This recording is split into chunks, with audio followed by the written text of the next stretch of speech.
yëpp ñoom ñoo ko moom maanaam tout ce qui est le Levant maanaam Cham bu gox yooyu yëpp ñoom ñoo ko dañoo jàpp ñoo ko moom ñoom ñoo ko moom et ils vont pas s'arrêter tant que anliw ñu lépp nekk seen loxo ñuy doxal ils vont pas s'arrêter.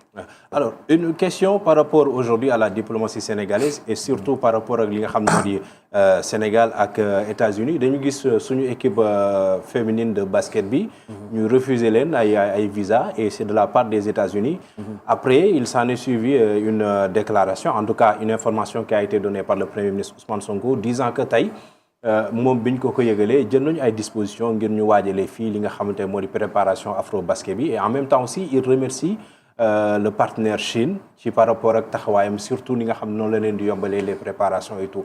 Aujourd'hui dafa am ñu ci gis benn am na ñu bari sax nee nañ du premier ministre d'abord moo waroon wax ñaareel bi aussi itam mooy Ousmane Sonko dafa mel ni dafay def benn appel aujourd'hui à ce que mu am benn bras de fer moom ak Donald Trump et tout ça.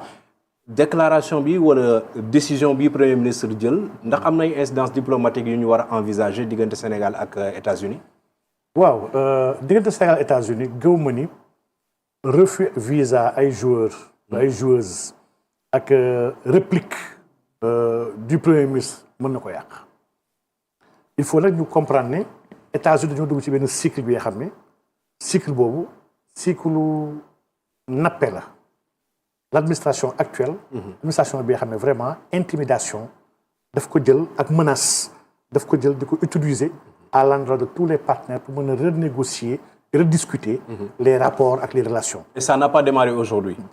gis nañ ko ci wàllu USAID bi et tout ça. nekkul teel tàmbali. Donc vraiment loolu ba tey ils sont dans une logique bi nga xam ne qui respecte soo fàttalikoo Trump bokk na ci ay promesses am ci campagne am dafa waxoon ne ñëpp ñu nekk en situation irrégulière ci biir États-Unis il va les faire sortir. Les statistiques américaines parlent de 11 à 12 millions de personnes yi nga xam ne ils sont dans une situation irrégulière lañ war a génnee. Trump pour wane rek la démesure am bu demee ba déployer la garde nationale yóbbu ko Los Angeles parce que foofu foofu lieu la bi nga xam ne y a beaucoup de latinos yi nga xam ne dafa dëkk et ñu si bëri si ñoom ils sont pas en situation normale mu dem pour intimider leen mu yóbbu ko foofu nga xam ne kon Trump vraiment dans la démesure et dans l'excès Trump c'est quelqu'un d'imprévisible et li mu def noonu ba tey échec la parce que Trump dafa diggee woon dina delloo 3000 migrants presque chaque jour la xaw chaque semaine la waxoon dans son programme il n'a pas réussi à le faire. Léegi nag la situation actuelle quand l'équipe nationale du Sénégal war a dem defi une préparation un stage aux États-Unis ñu rejeter une bonne partie de l'équipe ne joxuñ leen visa li affront la et surtout irrespect la ndax l'équipe nationale ñi yor les couleurs du Sénégal c'est ay ndawu Sénégal lañ c'est des ambassadeurs du Sénégal lii mooy la diplomatie même sportive. On a une diplomatie culturelle. Effectivement. On a une diplomatie sportive. On a une diplomatie tamit. bi nga xam ne mooy la diplomatie. religieuse politique et tout ça yëpp ci diplomatie la ñu. maanaam lépp ki nga xam ne Sénégal lay défendre. acte bu ñu posé ci moom Sénégal lañ ko def. Sénégal wala ci tontu. léegi nag kan moo war a tontu naka la war a tontee lii mën na am débat kenn ku nekk mën na gis ne lii moo gënoon wala lii du woon yoon vraiment c'est discutable. man dama gëm ni premier ministre bu taxawee wax ne. li ngeen ñu bañal on en prend acte ñu sax dematuñu léegi dama bëgg ñu toog fii entraîné wu ma dama jàpp loolu c'est une très bonne mesure loolu fipp la bi nga xam ne ki nga xam ne gëm na waxam léegi ndax premier ministre moo doon tontu premier ministre am na droit tontu bu dee dañoo posé acte bi nga xam ne laal na dara ci Sénégal parce que c'est lui le chef du gouvernement en réalité premier ministre code yu bees yu ma gis gars yi bëgg gëmloo nit yi que premier ministre warul tontu nangam kii moo war a tontoog secrétaire général du gouvernement exemple premier ministre mën na tontu donte nag mën na ko bañ a assumer ut fusible bu ko tontul mais dafa wane dafa assumer position am dans une atmosphère wala dans un environnement bi nga xam ne aujourd'hui il y a un clivage entre États-Unis Chine li mu wax ci lettre am boobu c'est de la politique ci quelqu'un bi nga xam ne très très fort ci quelqu'un bi nga xam ne mu ngi waaj a dem Chine en visite États-Unis jëfanteeg moom mu mel ni ku ko claquer porte pour ne ko maa ngi jublu ci Chine lii ça va faire reconsidérer sax à l'administration américaine seen posture ak seen doxalin diggante ak Sénégal je ne pense pas que mbiru xeex la wala mbiru xuloo ndax États-Unis mënu xeex Sénégal États-Unis xajul Sénégal et loolu nous en sommes très conscients waaye nag xajul sa kaw mënoo xeex ak moom. waaye nag la dignité. da ngay def surtout pas pour xeex ak moom. effectivement la dignité. xaarul sa puissance wala sa màggaay pour nga mën ko affirmer. il faut être digne même quand on est pauvre nous devons rester dignes même quand on est faible nous devons être dignes maanaam dignité moom wax dëgg yàlla pour man askan bu ko amul kenn waru ko respecté ci àdduna bi ndax dafay wane ne yow respecté wu sa bopp. man vraiment dama d'accord ci relation boobu dama gëm sax ni lii am pour man défaillance la parce que défaillance bi xam ne dans le gouvernement.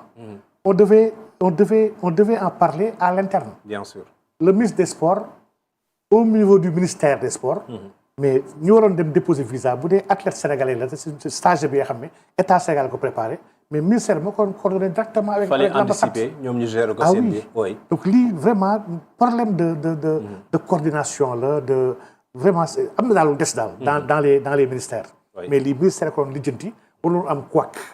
bu gars yi nag rejeté ñu xam ne yëfu matériel ñu tirer les leçons.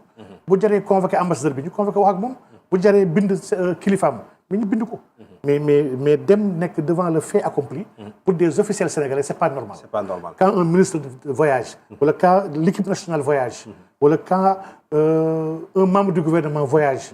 mais waruñu dem devant le fait accompli nii naan ay am nag amoo. on doit le piloter en avant. piloté ko réglé ko. vraiment gars yi dem. et gouverner c'est prévoir. c'est prévoir man daal loolu laa déploré. ci yëf yi ci yëf yi am. à part ça wax dëgg yàlla. gëw ma ni incidence diplomatique mën na am suñu diggante parce que États-Unis c'est un pays ami au Sénégal.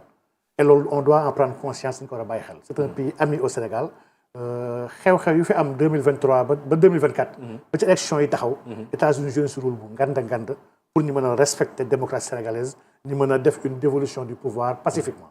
États-Unis daf ci wax def ci ba pare weñ ci ay loxo pour loolu am. donc États-Unis vraiment c'est pas notre ennemi. et nous devons pas bousiller ci ay coups de tête suñu ay relation ñu mag dëkk yi xam ne yàgg na ay décennies depuis des décennies ñu ngi jëflante macha allah. avant de revenir sur l'actualité nationale dafa am lu ma bëggoon a relancer. sànq sax laa waroon def mooy maanaam bi ñuy wax si wàllu Israël ak Palestine. on a vu cette semaine ci benn télévision de la place boo dem ñu invité la nga wax ci mbir mi ci wàllu Israël ak Iran laa bëgg a wax. et par la suite am benn communiqué bu génn bu gouvernement du Sénégal ñu ne Cheikh Oumar Diagne déchire le communiqué. voilà il n'est pas d'accord avec le président Diomaye. c'est comme ça que ça s'est passé da nga contredire le président wala d'accord ak moom. xam nga loolu Mohamed li day wane rek il y a une certaine médiocrité dans la manière de traiter l'information dans ce pays. surtout avec certains sites yoo xam ne vraiment c'est pas professionnel c'est pas honnête et c'est pas bien man jàpp ma ni nit ki soo bëggee jaay bëgg wax lu ngande war nga mën a wax bindal la neex mais bindal dëgg te restituer les faits. dama def émission semaine bi sur la ñi wax ba dugg ci diplomatie may ñaawlu li ñuy def aujourd'hui Palestine wax ne Sénégal dafa war a jël position.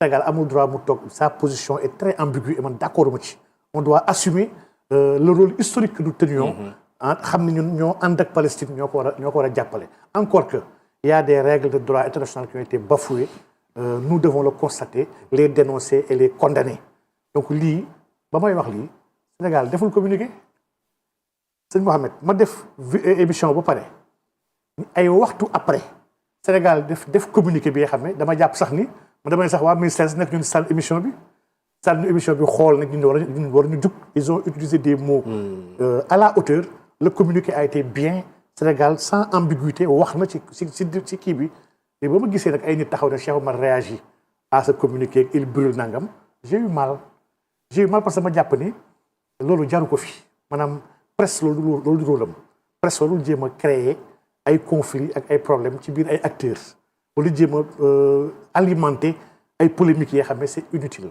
la presse se doit d'informer juste et vrai. am na des amis yu ma ne ma da nga war a porter plainte pour diffamation. man leen non jaru ko. man porter plainte moom vraiment maa ngi naan Sénégal ba may mujjee porter plainte. dama porter plainte kenn ki nga xam ne dafa doon saaga. donc nga porter plainte la justice actuelle yëkkatiwul le petit doigt ils n'ont pas donné suite. ci laa ne man jartu may porter plainte parce que gëm naa ni ba tey Sénégal justice amu fi loolu laa gëm donc vraiment ma toog jàpp sama njàmbur mais c'est moche et c'est petit. man au contraire ma position sur la question palestinienne avant régime bi dama am cette position là man je suis un partisan gis nga ba nii. oui ba lutte bi commencé ba tey. dama ne damay en soutien à la Palestine. damay sol brassard Palestine. man dama gëm ni ce peuple là leen war a taxawu ba pare jàppale leen. dama gëm ni Sénégal dafa war a jouer les premiers rôles instant bi soo xoolee Europe mais il y a même des pays il y a presque 9 pays avec la Belgique ñoom Slovénie Suède tous ces pays là Islande Irlande Luxembourg ñoom ñëpp ñu ngi taxaw commencé di yëngatu ci biir Union européenne on doit sanctionner Israël. oui on doit revoir suñu ay accord même accord commercial préférence yi ñu am dañu ko war a dindi. les territoires yi nga xam ne sous occupation et colonisés dañoo war a commencé bañ di fa yóbbu ay produits.